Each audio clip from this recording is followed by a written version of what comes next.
มีมาแต่ไทยศรัทธาอย่าได้ลืมลามาเตอะพี่น้องเปื่อนป้องวงศาอูท่องกันมาหาสาข่าวซอยนั่นเป็นไฮไลท์นะชั่วโมงที่2นี่นะถ้าบ่ได้อูนี่บ่ดึงบ่ได้ละอูกำข่าวกำเคลียร์ให้น้อยวันละน้อยวันละน้อยสตาร์เฮานั้นทั้งหลายข่าวในวันนี้เดี๋ยวก่อนเน้อเซาะมันมีนี่ไหนปะล่ำปะเหลียกำข่าวกำเครือมีเปนเลอะนะในโทรศัพท์มาสอหำปะหมุนติ้วดิ้วดิ้วดิ้วในวันนี้ลูกเน้นได้มาอูมาจ๋ามาสนทนาธรรมยามแรงธรรมะกับลูกเน้นทุกวันอาทิตย์เวลาทุกวันอาทิตย์เวลา4 โมงเดี๋ยวพอจำเวลามาได้ซะแล้วอูหนัก ตั้งแต่เวลา4 โมงแรงถึง6 โมงแม่แลงได้มาสนทนาธรรมได้มาอูธรรมะเป็นข้อคิดสะกิดใจฮือศรัทธาเฮาดันทั้งหลายอันนี้เป็นข่าวของโยมป่อนานเมินปุ่นเนอศรัทธาเจียงใหม่หางดงเพิ่นได้ส่งมาฮือลูกเน้นได้อูได้จ๋าสนทนาธรรมกันไปอ่า การงานก็หลายคนตายก็นักบ่ได้พักมาอูมาจ๋ากับหมู่เปิ้นป้องพี่น้องวงศาถึงหมู่เอาอาเหนือใดๆบ่ไปหิหาอยู่มาบ่ได้หาหมอกว่าไปหาหมอกว่าไปได้นี่ยามเมื่อสังขารในเมื่อสังขารบ่มาตัวที่จำเป็นแต่นี่ต้องไปเลี้ยงข้าพี่น้องเปื้อนต้องอาศัยอยู่ไปกินไปตามในโลกลาได้ตังงานฟรีก็มีนั่นค่าบ่ใจได้มาหมดนั่นนี่เนี่ยล่ะเอาล่ะหลำตาไปละสถาอ่ามีไหนเห็นล่ะ ได้ตังงานฟรีก็มีนะค่าบัดใจมาหมดนั่นตึงเงินตึงบุญก็สูญกันจั่นบ่ใจได้อันหมดไปบางครั้งท่านนี้คนที่เสี่ยงใจโควิดขาดไปในเงินนั่นเข้าตุกอนาถากันนานั่นเจ้าเงินทองมีเอาก็น้อยจะเอาเงินกาก็มาเป่งป้อยเอ็นดูบ่น้อยเปิ่นมัน งานตายเป็นหนี้บ่ไผบ่ใครมีกันแต่เนี่ยใดมันห้ามกันบ่ได้เป็นอนิจจังโลกังโลกไตมีเกิดแก่ไปหมดมิดเป็นสัจธรรมจี้นำชีวิตผู้สรรพสิทธิโลกาเกิดแก่โลกไทยไผบ่พ้นหนาสัพเพสัตตาโลกาโลกกว้าง ตึงบ่มีไผคนใดได้อ้างบ่ว่าบ่วายวางหมดมิดยังสังขารถึงการชีวิตดับจิตเหี่ยอันม่วยมอนดังกรรมธรรมะพุทธเปิ้นสอนขององค์ภูธรสัมมาพระเจ้าว่าคนตั้งหลายหญิงชายหนุ่มเฒ่าบ่มีไผเฮาโลกนี้ บ่ละสังขารถึงการตายจี้ดังทำเก้าอี้นานามีเสื่อมมีสุดมนุษย์สังขากรรมถึงเวลาบ่หาปนใดบ่มีตัวตนผู้คนโลกใดมาอย่างใดไปอย่างนั้นมีแต่กุศลผลบุญตันนั้นมีแต่กุศลผลบุญตันจั่นที่จักติดอันตัวไป ยามเป็นมนุษย์เร่งขุดขจายสร้างผลบุญไปต่อในตั้งหน้าตักบาตรทำบุญเป็นทุนกันค่ายามมรณะได้ใจเป็นต้นเป็นทุนอุดหนุนทันไทยยามจากโลกไกลโลกาทำบุญกันไทยบ่ได้สูญหนาจัก เป็นปึ่งฟ้ายามมาโดยค่าจักเป็นเสบียงร่วมเคียงนั่นเจ้าสู่วิมานเอาจันฟ้าสู่ยังดีๆบ่มีต่ำจ้าเหียยังโลกหน้าไปบนจะติดตามไว้เหียในตัวตนยามจากเมืองคนในวันตั้งหน้าเต้าอีก่อนเนื้อนายเฮ้ยอันนี้แหละเป็นข่าวอันเป็นกำข่าวกำเครือที่ออกมาจากจิตออกมาจากใจได้นำมามาจ๋ามาสนทนาธรรมที่ป่อนานเมินจากหางดงเจียงใหม่ได้มามาจ๋าอันนี้วันนั้นดีลูกเน้นได้กำทำนายของครูบาเจ้าศรีวิจัยไปอันไป2-3 ข้อแต่วันนี้ได้มาเต็มสูตรแล้ววันนี้นะ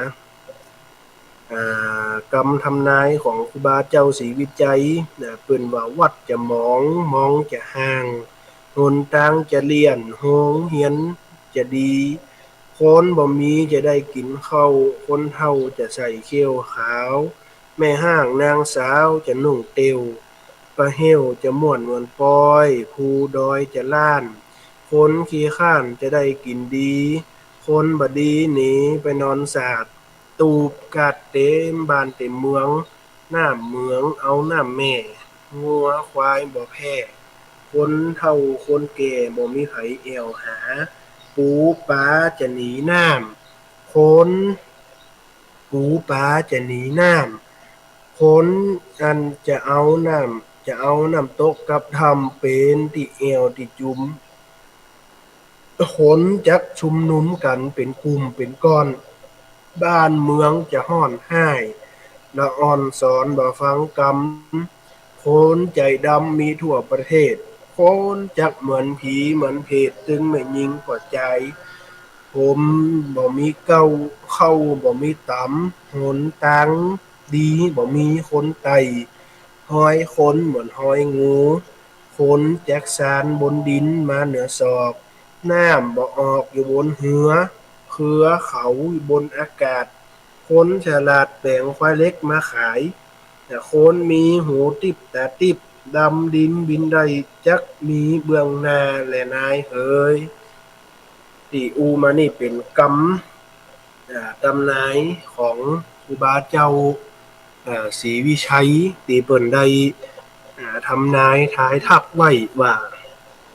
เหตุการณ์ปลายหน้าหลังจากที่นั้นครูบาเปิ้นได้มรณภาพไปก็จะมีเหตุการณ์สำคัญหลายอย่างที่จะได้ที่จะมาคือเพิ่นเฮาว่าหยังนะที่จะมาที่จะเกิดขึ้นในภายภาคหน้าซะแล้วท่านทั้งหลายเพราะว่าการที่เกิดขึ้นนี่จะเกิดขึ้นที่เกิดขึ้นก็มีอยู่หลายข้อละ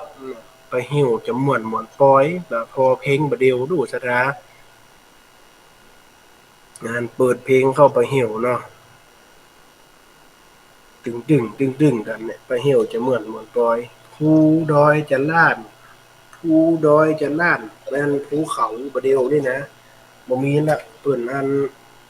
เข้าไปไปเผาป่ากันยิ่งปัจจุบันลำปางเฮาก็ยังบ่ใจอัน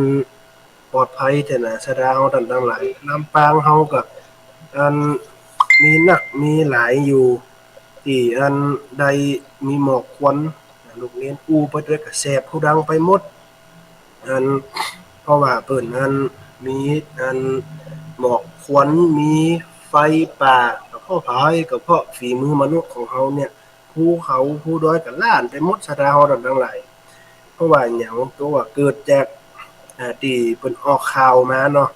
ได้นำธูปจิธูปไว้แล้วก็เอาหยังนะเอาแปมโซ่นะมัดติดไว้เอาแปมโซ่มัดติดกับธูปไว้หลังจากที่มันจุดถึงแปมโซ่มันจะเกิดไฟคนเดียว นี่เขาก็ยับไผบ่ได้นะสดาวดันทั้งหลายอันเจ้าหน้าที่ที่เพิ่นดับไฟป่าอยู่ที่เพิ่นดับไฟป่าน่ะสดาวดันทั้งหลายอันนี้อันหยังก็ท่านอันตุเจ้าอันพระน้อยวัดน้ำโถงโทรมาน่ะสดาวดันทั้งหลายสาธุใบสาครับผมไว้สาครับพับปีตุ๊กปีตุ๊กพับปีครับถ้าของตุลุงนี่จะบุกหัวนะออกวิทยุนะดักฟังจัดม้วนจัดม่วนนะครับเสียงจ้าจัดว่าแม่นรอเสียงอันยังน้ำตาลประสานน้ำผึ้งเนี่ยกะอืมยังน้ำหวานผสมเกียร์ไม่ว่าจะนั่นกะอันถ้ามีโอกาสได้จะอาราธนานิมนต์มาออกกู้กันนะสถานเนาะสาธุครับผมเดี๋ยวอันได้จะถามเสียงอันสถาก่อนถ้าอันอย่างก็มีโอกาสเราจะได้ออกสองธรรมะอย่างครับอันตุกเกียตุตอมมันน่ะถ้าเปิ่นบ่ซิกละก่อนน่ะสถาสาธุครับมันก็จะรู้ซิกเลยเนาะน่าก็วันเวลาก็เร็วแหติดหน้าก็ถ้าบ่ทันหน้าก้านี่ก็ว่าไปเลยใจเย็นๆเนาะพี่เอ้ยมันก็ฟังบทอ่านข่าวก็จะฟังจัดม่วนเนาะฟังบ่รับอ่ะโอ้ม่วนจะได้ม่วนอยู่บ่รับอันนี้มันคนบ่แต้น่ะสถานนี่เนาะอันนี้อันว่าเล่นมาได้จะเอามาฝึกกันเอามาไว้เป็นกู้ท่องนี่น่ะสถาอันอย่างจังซ้อเนี่ยก็เปิ้นมีถึงอันฟังปัจจัยคำไม่ยิงอันนี้เอามาเทศสองธรรมะจะเอามาเถียงหัวกันออกวิทยุเนี่ยจะมีคนฟังเฮาอ่ะฟังกะนี่ดูอย่าอัดเต้นเดี๋ยวนี้ก็ได้นี่ฟังอยู่เนี่ยเดี๋ยวนี้ก็ออกเดี๋ยวนี้ออกวิทยุบุญเอาไปผมได้นะครับกะครับตัวเก่าเป็นพระน้องนะไปบ่ได้นะออกวิทยุบุญตุ๊ปีนะฮัปปี้อีกอะฮัปปี้อันมีหยัง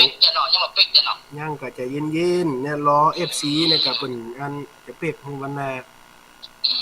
อยู่กำจูยาวนานแสงจิละกันเด้อท่านเด้อสาธุแต่ละท่านนะนิมนต์อยู่ด้วยกันเนาะครับเนาะ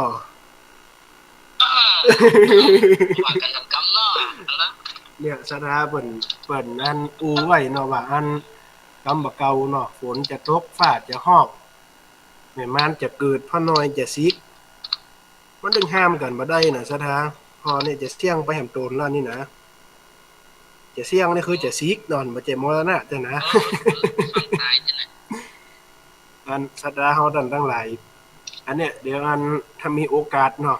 จะไปเตรียมกันเนี่ยก่อนอันนี้มันได้เตรียมนี่ก็บ่ท่านะมาอู้ไปเลยเนาะจะเตรียมกันเฮ็ดสักจะเตรียมกันเฮ็ดสักเตี้ยนึงจะเอามาอู้มาจ๋ามาสนทนากับสถาเฮาท่านทั้งหลายที่ได้ติดตามได้รับฟังคลื่นวิทยุเพื่อการศึกษาอันวันนั้นเพิ่นก็ไปรวมกันที่อันวัดศรีไทยภูมิเสียดายบ่ได้ไปวันนั้นนะมีงานหลายอย่างปัดกันนะเดี๋ยวมันมีโอกาสจะอันไปเตรียมกันไว้ก่อนสถานเนาะครับอันนี้เพิ่นชื่ออันท่านยูโรเป็นเน้นวัดอันน้ำโท่งสาธุครับก็นึกเพิ่นส่งเนี่ยมาเนี่ยเป็นอันเน้นวัดน้ำโท่งน้ำโท่งหนองกระทิงเนาะครับได้น้ำพงนะได้อุทุมพรเนาะ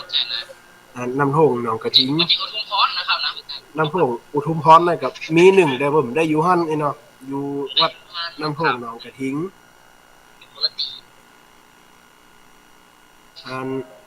เนี่ยจะได้ประชาสัมพันธ์บอกคือสถาโดยโรงเรียนกอขาปริยัติศึกษาร่วมกับคณะสงฆ์อำเภอกอขานะสถาจะได้จัดบวชฤดูร้อนเน้อครับพระน้องนะเพิ่นจะได้จัดบวชฤดูร้อนนะเดี๋ยวส่งกำหนดการไปให้ช่วยกันอู้ให้กำได้ก่อนมีไหนล่ะพอในเพจพระอาจารย์มหาหั่นบ่เพิ่นจะมีลูกมีหลานนี่เนาะครับเนาะแม่นครับมีลูกมีหลานก็จัดแขนลูกจุงมือหลานเข้ามาเนาะมากำอันนี้บ่ได้เข้าว่าเพิ่นบวชแล้วบ่เสียสตางค์อีเนาะฟรีกูยังครับนี่นะ ซีกูยังเขาเนาะมาเอตั้งอมาตั้งแต่เข้ามาตัวเป่าครับปิกไปนี่ประสบการณ์เต็มกระเป๋าครับอืพวกขนมก็ขนมคนใต้ครับตุ้มปัจจัยคนสองแต่ตั้งไหนนี่เฮาบอกกันต่อใดไม่รวมเขานะเสร็จนั่นมามานี่พาน้อยตัวได้คนได้ก่อนนะนิมนต์ครับนิมนต์มาเป็นพี่เลี้ยงด้วยกันอ่านเปิ้นจะมีวันใดครับพอกำหนดการกมีวันศุกร์ที่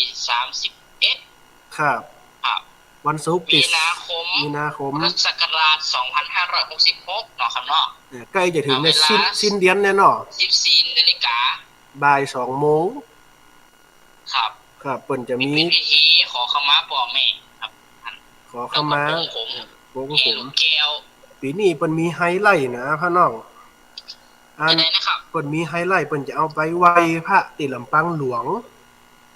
จะเอาพระนาคเนี่ยนะเอาเปิ้นไปอันพระนาคกับลูกแก้วเนี่ยนะจะแห่ไปลำปางหลวงบ่เนออันปี2 ปีแล้วเฮาบ่ได้จัดเนาะอันเป็นอันโรคอันหยังในได้ใส่ฮู้ดังอันโรคโควิดเนาะ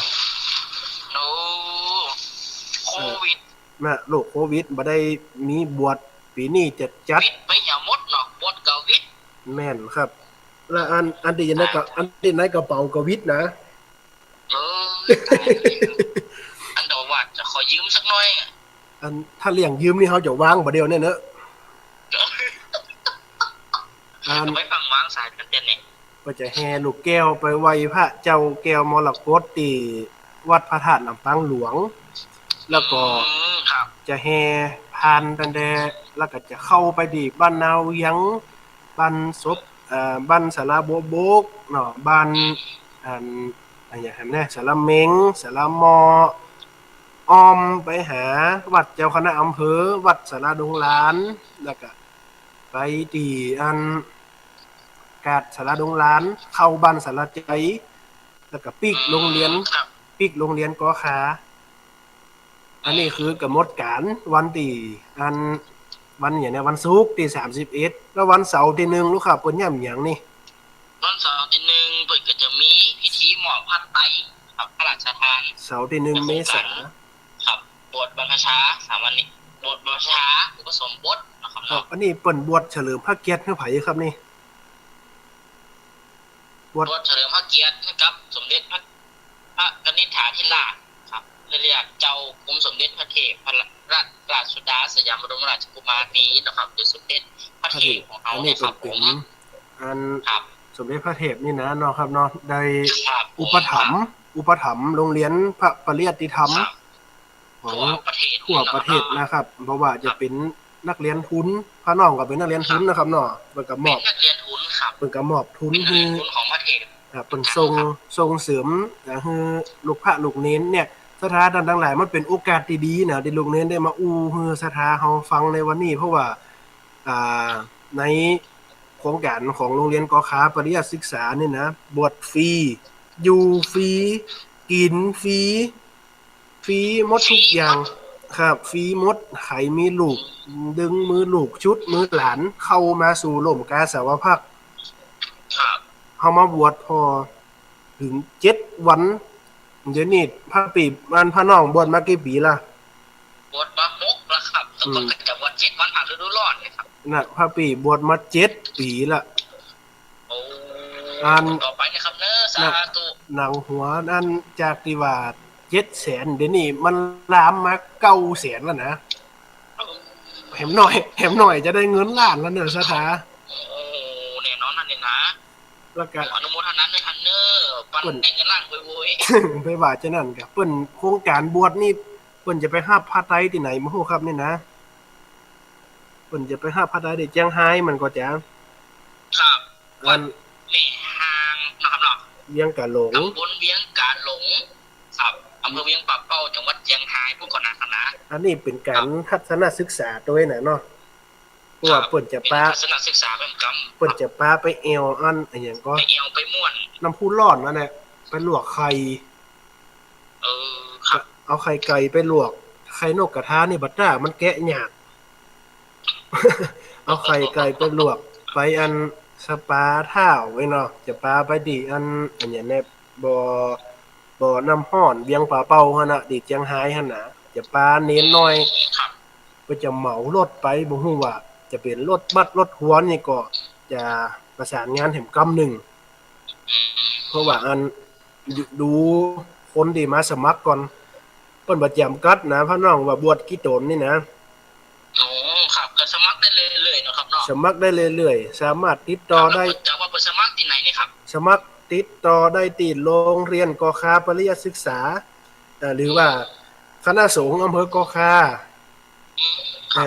พระสงฆ์องค์ข้าเจ้าในอำเภอกคาเนี่ยสามารถติดต่อได้เลยว่าอันจะนำลูกไปบวชเรียนอยู่กคาปริยัติบวชบวชฟรีถ้าบวชเรียนปุ๊บมีทุนการศึกษาคือแหมครับครับทุนการศึกษาคือแหมแล้ววันที่2นี่เปิ้นมีหยังครับวันที่2นี่นะวันอาทิตย์วันที่2ปุ๊บจะมีวันอาทิตย์นะครับแหละครับวันอาทิตย์ที่2วันอาทิตย์ที่2นี่แหละครับต่อไปก็จะมีห้องขวัญพนาครับห้องขวัญพนา10 โมงเอาล่ะประกาศ2 โมงก็จะเป็นพิธีอุปสมบทบรรพชาครับอันปีนี้เปิ้นบวชใกล้สถานบวชที่วัดบ้านใหม่ตำบลตาผาอำเภอกอค้าจังหวัดลำปางอันก่อนที่เปิ้นจะบวชนี่มันก็จะอันห้องมาละ32ขวัญนั่นน่ะอาจารย์ใจโสอาจารย์ใจย่อยน่ะขวัญเนี่ยมาหมดอ่ะ32ขวัญจะไปลงลำอยู่ทางใดขออัญเชิญคือมาอยู่กับเนื้อกับตัวอย่าอัญเชิญขวัญดิอันอยู่แต่ละที่ละทางแต่ว่าอันบวชฟรีนี่โรงเรียนบวชฟรีแต่เราจะเอาเงินไหนมานี่เฮาก็ต้องอาศัยแฮงศรัทธาคลื่นสถานีวิทยุ106.5ของเฮาได้ไปร่วมบุญร่วมกุศลด้วยกันอันพี่น้องถ้าเพิ่นจะเป็นเจ้าภาพนี่ติดต่อที่พระอาจารย์มหานฤดลได้เลยเนาะหรือว่าติดต่อที่ลูกเน้นนี่ก็ได้ติดต่อที่ตัวสามเณรลูกเน้นนี่ก็ได้ถ้าจะเป็นเจ้าภาพผ้าไตรนี่ไตรละเท่าใดจ๊ะถ้าเป็นเจ้าภาพผ้าไตรนี่เป็นไตรเองไตรละ 1,000 บาทอันนี้ไตรละ 1,000 จะได้อุปถัมภ์ลูกเน้นด้วยนะเพราะว่าลูกเน้นส่วนมากจะมาจากอำเภออมก๋อยเป็นชนเผ่าเนาะพี่น้องเนาะครับเป็นชนเผ่าลูกจากอมก๋อยมาก็เพื่อหยังมาศึกษาเพราะว่ามันบวชฟรีเนาะถ้าผ้าไตรรองนี่ลูกอีแม่เงินพันบ่มีอีแม่อายุ60อยู่เงินสูงอายุอีแม่ได้600เงินสูงอายุอีแม่ผ้าไตรรองนะครับเนาะน่ะได้บ่ดีแม่ผ้าไตรรองกับราคา6นะครับเป็นเจ้าภาพรวมกันนะครับ600 บาทครับผม600เนาะอีแม่จะเป็นเจ้าภาพมันบาทรู้ชุดบาทเพิ่นละเท่าใดบ่ฮู้จักชุดละ500ครับชุดละ500เนาะกินความต่างกันเนาะนั่นอีแม่เคยได้อีแม่ถ้ามอนไปอ้างพอดีป้อพวกเนาะอีป้อบังอีป้อใครซิวอยู่บ้านน่ะอีป้อใครเป็นเจ้าภาพภัตตาหารเลี้ยงแม่เจ้าเหรอเลี้ยงเพนเลี้ยงจังหันเนาะเลี้ยงจังหันตอนเจ้านะครับเจ้ามื้อละ1,000 บาทครับ 1,000 บาทถวายเพลล้อแม่ตอนล้อเปิ้นฉันมื้อละเท่าใดจ๊ะถวายเพลแม่ตอนครับเนาะเพิ่นก็จะฉันมื้อละ 1,500 บาทแล้วสามเณรนี่เปิ้นถือศีล10เปิ้นจะงดข้าวแลงแต่เปิ้นมีน้ำปานะเนาะครับเปิ้นจะน้ำบัดเต้าพระลูกเน้นเป็นหิวน้ำบัดอ่อนเนาะหั่นเนาะน้ำบัดเต้าน้ำแอปเปิ้ลน้ำบ่หยังแบบนี้น้ำสะปะเนาะไมโลโอวัลตินแม่นหมดละขนมสดนี่ชาเขียวถ้าอีแม่จะต้มไปหอมได้วะได้กาอีแม่จะต้มไปหอมเอาก็ได้เนาะหรืออีแม่จะเป็นต้มไปหอมเอาก็ได้หรืออีแม่จะเป็นเจ้าภาพนี่อีแม่ต้องไปร่วมบุญเท่าใดนี่น้ำปานะ500 บาทครับสาธุได้ร่วมบุญนี่น่ะถ้าอีแม่ร่วมบุญแล้วอีแม่จะได้รับอะไรหยังพวกนี้ในเบิ่นพอเหรอได้ขวัญโถงอะไรอย่างนั้นแหละมีก็จะมีวัตถุมงคลครับตอนรับปีใหม่ครับ นะครับปีใหม่เมียงนะหันปีใหม่เมียงเนาะถ้าปีใหม่ไทยผ่านมาแล้วนะผ่านมาแล้วอันแม่จะห่วมบุญไปฮับกับไผเนี่ยโอ้ฮับได้ตีพระมหานฤดลมหาปัญโยได้เลยนะครับเนอะผู้อำนวยการโรงเรียนปริยัติศึกษาอยู่ที่หั่นนะครับเนาะครับมันเป็นสิ่งดีๆนะพี่น้องเนาะที่ว่าเขาบวชเพื่อว่ากำจูพระศาสนาแถมยังภูอินวันเพิ่นฮ้องว่าบวชเพื่อกำจูพระศาสนาแล้วยังได้เฉลิมพระเกียรติให้กับสมเด็จพระเทพโดยบวชให้เจ้าฟ้ากษัตริย์นี่เป็นสิ่งดีสูงสุดนะได้นุ่งผ้าไตรนี่ไตรพระราชทานนะเนาะครับผมไปรับมันปุ่นดีตัวแทนพระองค์เนาะแต่พระองค์บ่ได้มาตัวแทนของพระเทพก็คือองคมนตรีเพิ่นจะได้มาเนาะอันหมอบผ้าไตรฮือตีอันเวียงกะหลงเวียงป่าเป่าเจียงไฮ้พุ่นนะจะปาไปอันแอวอันน้ำตกเวียงป่าเป่าน้ำพุบ่อน้ำพุร้อนบ่ได้ไปมา3ปีแล้วนะพี่น้องเพราะว่าโควิดไปเขาแล้วปลาละอ่อนไปเปิ้นอันเอารถบัสไปกัน1รถตู้กัน1อันปรากฏว่ารถฝั่งออกไปหน่อยลืมปีเลี่ยงมีตนเดียวขึ้นรถอันละอ่อน70กว่าคนปีเลี่ยงคนเดียวพอพระโมสังโคพออย่างอันนี้ในเพิ่นฮ้องว่าอันไก่โตออกเหล้าน้ำมดปุดุเดียดกันสนั่นปานปื้นห้ามเขาคำได้เนาะคนเดียวนะปีเลี่ยงคนเดียวคนที่ลืมนี่เป็นพระปีนะบ่ลืมครับอันขึ้นไปแล้วเขาลืมละอ่อนลืมเน้นน้องๆนะลืมอันพระปีเลี่ยงอ่ะลืมเน้นไว้โรงเรียนท่านแล้วก็ไปแค่ 2-3 ตนแล้วก็ไปนั่งรถไปนั่งรถตู้กันแล้วก็เหลียรถบัสกัน1คือเฮาพอตึงจันลุ่มจันบนน่ะไปแม่ตองน่ะดักกระต่ายได้ไปโดยกรรมน่ะดักกระต่ายน่ะปะโดอันปีแล้วนี่ไป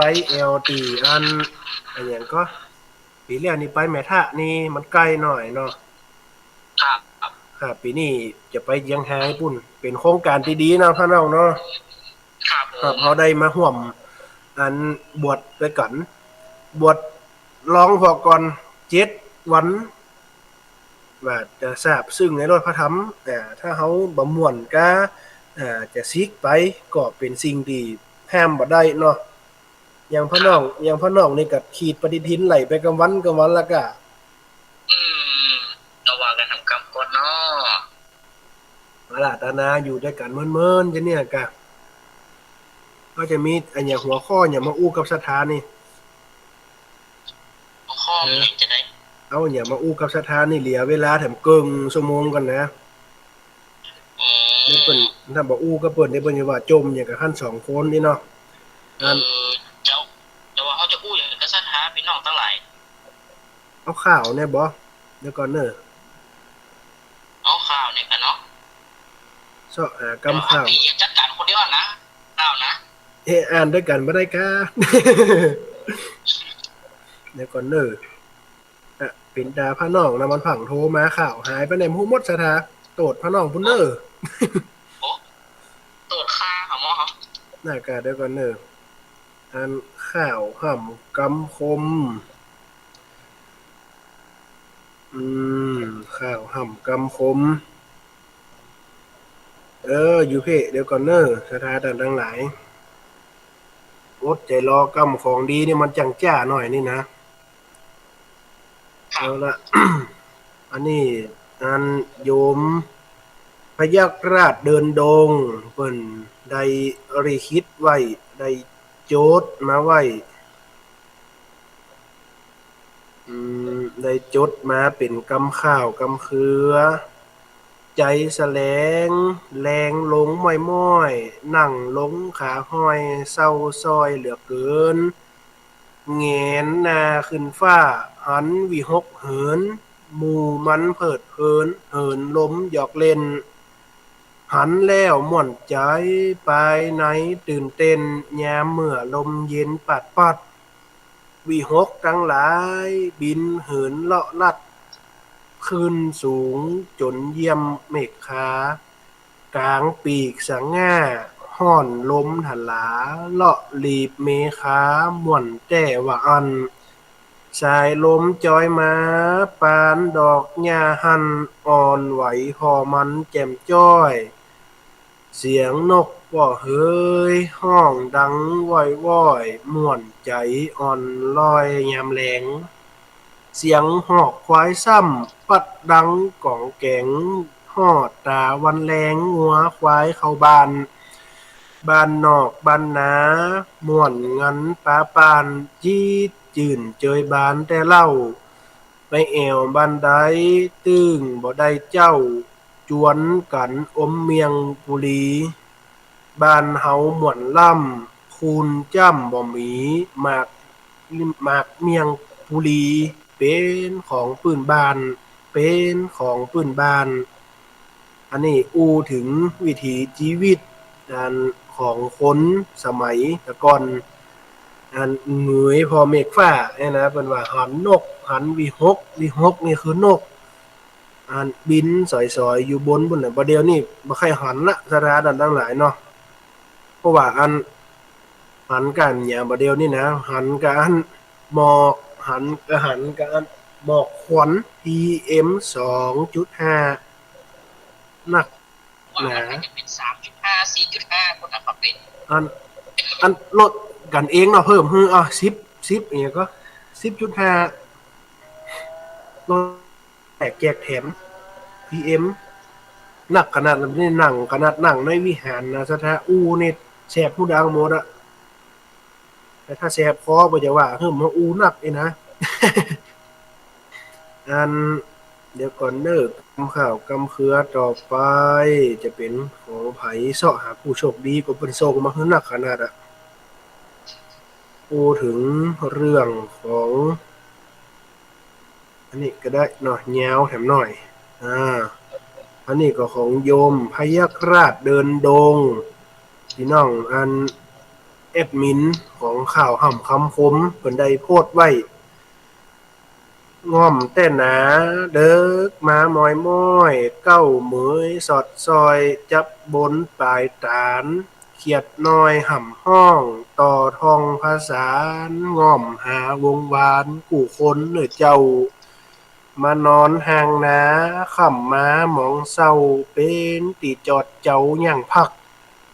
สุมไฟฮือควายม่วนใจแต่ตักแล้วอาบน้ำหันเย็นดีกินข้าวแลงแล้วแยงแว่นพอหวีนั่งสูบบุหรี่แลพอหาเมียงมันของกู่กันเนาะพี่น้องเนาะเมียงกับบุหรี่นี่นะครับเมียงบุรีครับนะจักตอกไผค้าไม่เหียปองเกียงไม่เหียปองเกียงตามกลมเมียงม่วนล่ำนอนอยู่ห่างน้ำบ่มีขุนจ้ำของกินจีจำตึงมีเสาะกินพักไม่ไปตามวิถีของกินตึงมีในนาป่าเข้าพักแว่นพักปางเสาะกินเตอะเจ้าของกินเมืองเฮาตึงนั่นคะแนมเอาใจเข้าไปเพื่อฟันมันเสาะหาหันตึงมีหมดอยู่ปลายไม้ดงโกยมีปีในดินยังมีแมงมันว่าอันตึงบ่อยากกันนี่นะเพราะว่าชาวปะเนอของกินอันไอ้หยังก็ของกินอ่าเพิ่นว่าของกินหลายสะปะสะปันหมื่นอันปันยังหมดอยู่ปลายไม้พุ่นน่ะสราเฮายังเอาไม้ไปสิมาบ่ลองพอแมงมันหรอกหนีอยู่ปลายไม้นี่บ่รอดเพิ่นว่าไอ้นะอยู่ปลายไม้บ่รอดหนีแมงมันลวกหันหมดแดงโดนละแมงมันเซาะคุดบุญไปหูบ่มันจะหึงหันน่ะซะนะอันบุญเข้าไปอยู่ปื้นดินพุ่นคนเฮาก็มีความสามารถเนาะ อันขุดหมายตาไว้แมงมันบินขึ้นนี่แม่นเตี้ยจะมาขุดพอหลายนี่ขุดไปขุดไปป๊อกแหยงป๊อกแหยงนี่นะป๊อกแหยงแหยงแล้วแหยงแหมพายเลยแฮงเอาดินมาดมนี่น่ะซะนะเพราะว่าอันลูกเน้นเคยไปกับโยมป่อเนาะเนี่ยเคยไปกับโยมป่อป๊อกแหยงป๊อกแหยงป๊อกแหยงนี่นะอันเอาอันหยังก็ดินมาพอมาแหยงบักกองขุดเจอแล้วปัดโตแม่มันนะแดงหยับอันแดงดินหยับเต็มหลุมเฮาก็บ่กลัวเนาะเอาขุดเพิ่นมากินค่าแม่เพิ่นเป็นปัน2ปันตัวเอาเพื่อจะเอาแม่มันมากินก็เป็นสิ่งที่น่าชื่นชมน่ะมดแดงปุ้นขึ้นไปอยู่ปลายไม้พุ่นเอาไม้ซาวซิเข้าไปแมงมันอยู่พื้นดินพุ่นเอาขบบกเอาเสียมเข้าขุดลงไปมันเป็นของอันวิถีอันชีวิตเจ้าไร่เจ้านาของเฮาเนาะ บ่ว่าวิถีชีวิตเจ้าไร่เจ้านายามแลงค่ำมาแบกไถปิกบ้านร้องเพลงจ้อยซ้ออีอ๋อเสียงทานสุขใจจ้อยบานจินล่ำเนี่ยให้ใส่นาสุกมาบ่ซ้ำยามสุดตึกหันเจ้านามีพี่มีน้องร่วมห้องกันหนายามมีการนาช่วยกันเล่งกล้าช่วยกันลกกา มีแอกกู้ไถช่วยกันแต่ค่ายามไถนาเอามือหมุนเวียนกันไปบ่เสียเงินซื้อกับการว่าจ้างรายวันหมู่เฮาพี่น้องมีนาติดกันผลัดเปลี่ยนเอาวันช่วยกันกำน้อยเฮาช่วยกันไปอู้จ้าเตรียมถ้อยวันที่สิม้อยสายมือ หยอกเล่นกันไปไผตึงบ่ยื้อขี้เป๊ะว่าอั้นกันมาตอนก้มบุกเข้าขี้เป๊ะลอยหาเล่นกันไปมาม่วนกันแต่เจ้าพอแลงค่ำลงโต๊ะวงกินเหล้ากินแก่หลังเอาหาห้อยเจ็บหลังปวดเจ็บหลังเจ็บเอวโคมปากซอยร้อยบ่มีบะขามน้อย2อันกินแล้วลูกฟ้อนสนุกม่วนกัน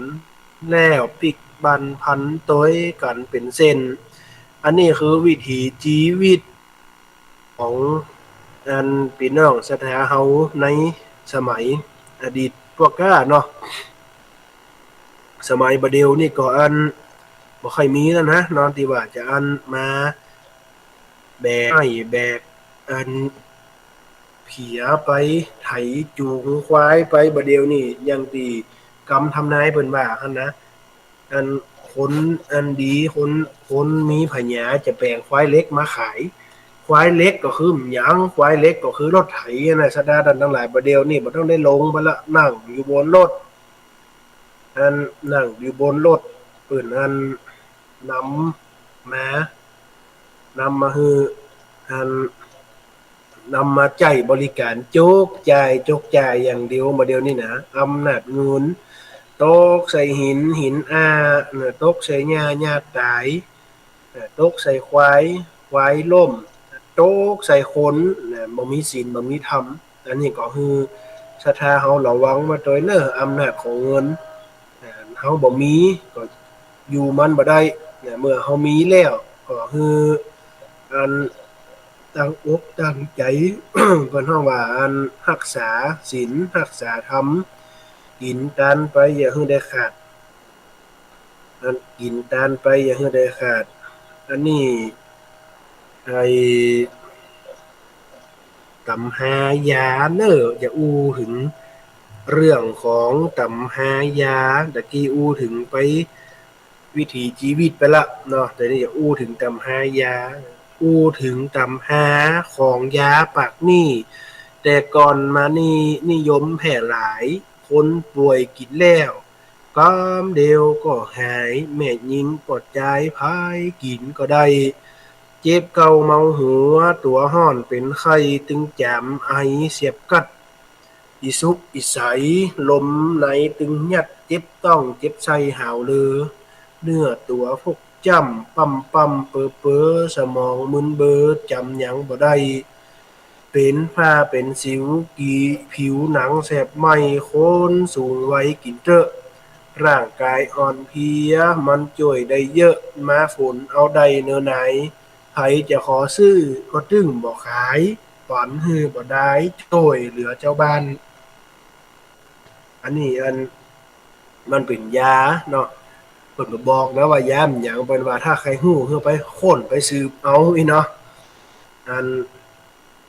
เป็นตำหายาของอันสมัยแต่ก่อนเพิ่นฮ้องนี่นะอันนี้จะได้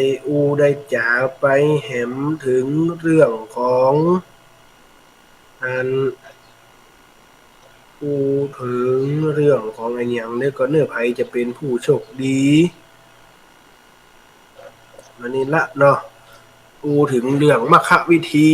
นะมรรควิธีคือหนทางบ่งจี้ของชีวิต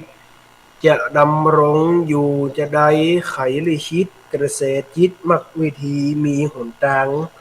พระพุทธเจ้าเห็นแนวทางสว่างนำจิตน้อมนำเดินตามความสว่างชีวิตผ่านอันหยังให้ปล่อยวางเดินตามพุทธองค์ดำรงธรรม ทุกเกิดจากกามคุณว่าวุ่นจิตสร้างความคิดพลังใจไม่ไฟต่ำชีวิตจะดีจั่วก็ตัวทำวจีกรรมไฟสัมหาวาจะดีอันนี้อันเป็นก้อนเก่าเนาะมันบอกเหมือนข่าวเลยเสาะหาข่าวดีกว่าเดี๋ยวเสาะหาข่าวกำคม เดี๋ยวเพิ่นอันเป็น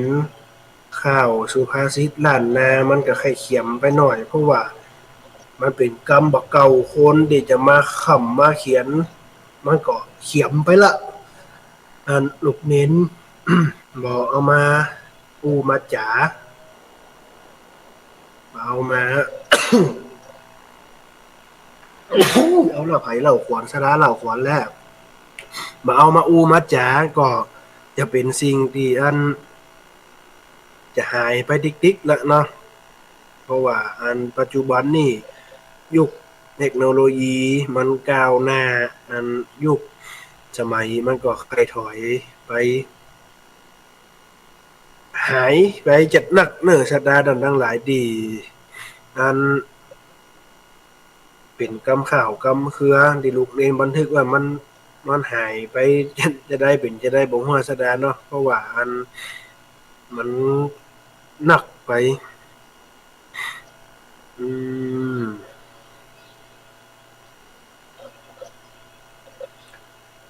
ว่าจีโวหารยังสารข่าวนั่นจ๋าเล่นหันกันไปแต่พ่องพี่น้องเปื้อนป้องไกลไกเล่นพ่องตัวไปย้อนใจจื่นสู้แต่แต่ล่ำไปไผก็บ่ไผบ่มาดูต่อว่ายามเล่นนักไปไผก็บ่ตักว่าหาสาระบ่มีหนมเส้นพี่น้องยังต้องเปิ่งปีหอมป้อมผักจีเปิ่งกินควายเท่าเหมือนกันนั่นเฮาเหมือนเอานั่นเจ้ายังสารลำเนาข่าวจ้อยแต่พ่องนั่นนะเล่นมาสักหน่อยหมอกปอเป่งปอยเจยบาน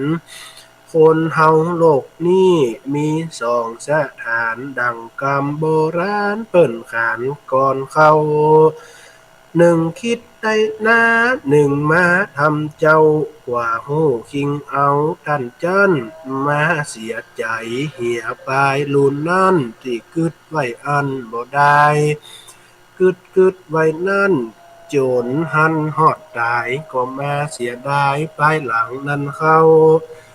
สองทำแล้วนะบอกมากึดเจ้าเนี่ยเหี่ยลงเอาไปแล้วจับใจกามบ่หาเสาแววยังใจแห้งเท่านั้นนายทำไปแล้วนั่นบ่หันคนหลายกึดเผื่อได้นายสายไปแล้วเจ้าย้อนทำนานั้น ย้อนทำนั่นนาบอกมากึดเขาทำอย่างคนเฮาบ่คิด บางครั้งบางคราถึงมาชีวิตดับมิดหมดอันก็มีบางคราบางครั้งคนฟังลุกหนีย้อนอูบ่ดีคิดก่อนนั้นเจ้าข้าวสารนั่นนะมีมาเหมือนเข้ากำอูที่เฮาเขียนไว้เขียนนั่นนะมีเวลาไทยฮือมันยะใดทำนาตามที่คิดไว้ตามไปกำจากยามมีเวลาคิดมาทำเล่นอันนี้ก็เป็นของปอนันท์มื้นหางดงเพิ่นได้เขียนได้จ๋างานสารธรรมไว้ข้อหนึ่งอันนี้ก็เป็นสังคมยุคนี้มีการแข่งขันแล้วแต่ไผมันวักวาหาได้พ้องขึ้นทางเหนือพ้องขึ้นทางเหนือล้างพ้องล่องใต้